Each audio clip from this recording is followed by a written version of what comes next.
Amoebic മസ്തിഷ്ക ജ്വരം ബാധിച്ച് കോഴിക്കോട് മെഡിക്കൽ കോളേജ് ആശുപത്രിയിൽ ചികിത്സയിലായിരുന്ന 5 വയസ്സുകാരി മരിച്ചു. മലപ്പുറം മുന്നിയൂർ സ്വദേശി ഹസൻ കോയയുടെ മകൾ ഫദ്വയാണ് രാത്രി 11 മണിയോടെ മരിച്ചത്. മെയ് 10-നാണ് കളിയാട്ടമുക്ക് പടിഞ്ഞാറെ പീഡിയക്കൽ ഹസൻ കോയയുടെ മകൾ 5 വയസ്സുകാരി ഫദ്വയെ രോഗലക്ഷണങ്ങൾ കണ്ടതിനെ തുടർന്ന് സ്വകാര്യ ആശുപത്രിയിൽ പ്രവേശിപ്പിച്ചത്.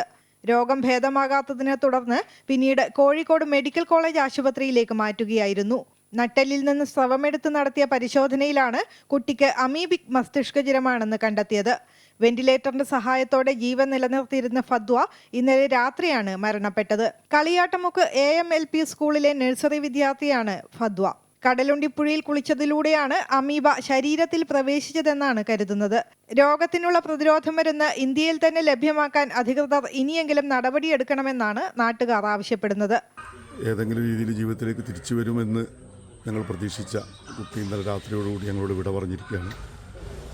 ഞങ്ങളുടെ നാട്ടുകാരെ സംബന്ധിച്ചിടത്തോളം വലിയ വിഷമമുള്ള കാര്യമാണ്. കാരണം ഞങ്ങൾ ഏറ്റവും കൂടുതൽ ആശ്രയിക്കുന്ന ഒരു പുഴയിൽ കുളിച്ചതിൻ്റെ ഭാഗമായിട്ടുണ്ടായ ഒരു അസുഖമാണെന്ന് പറയുമ്പോൾ അത് ഞങ്ങൾക്ക് വലിയ പ്രയാസവും ആശങ്കയൊക്കെ ഉണ്ടാക്കുന്ന ഒരു കാര്യമാണ്. അതോടൊപ്പം തന്നെ ഒരു വലിയൊരു പ്രശ്നം, ഈ കുട്ടി ശരിക്കും ചികിത്സ കിട്ടാതെയാണ് മരണപ്പെട്ടത് എന്നുള്ളതാണ്. ആ കുട്ടിയുടെ രോഗത്തിന് പറ്റിയ മരുന്ന് നമ്മുടെ നാട്ടിലില്ല, ഇന്ത്യയിലില്ല. അത് വിദേശ രാജ്യത്തുണ്ട്, അത് എത്തിക്കുമെന്ന് അധികാരികൾ ഉറപ്പ് നൽകിയിരുന്നെങ്കിലും അത് ലഭ്യമായില്ല. കുട്ടിക്ക് രോഗം മൂർച്ഛിക്കുകയും മരണത്തിന് കീഴടങ്ങുകയാണ് ഉണ്ടായത്. ഫദ്വക്കൊപ്പം കടലുണ്ടിപ്പുഴയിൽ കുളിച്ച മറ്റ് 4 കുട്ടികളുടെ പരിശോധനാ ഫലം നെഗറ്റീവായിരുന്നു. പ്രദേശത്ത് ആരോഗ്യവകുപ്പ് പ്രതിരോധ പ്രവർത്തനങ്ങൾ ഊർജിതമാക്കിയിട്ടുണ്ട്. അമൃത ന്യൂസ്, മലപ്പുറം.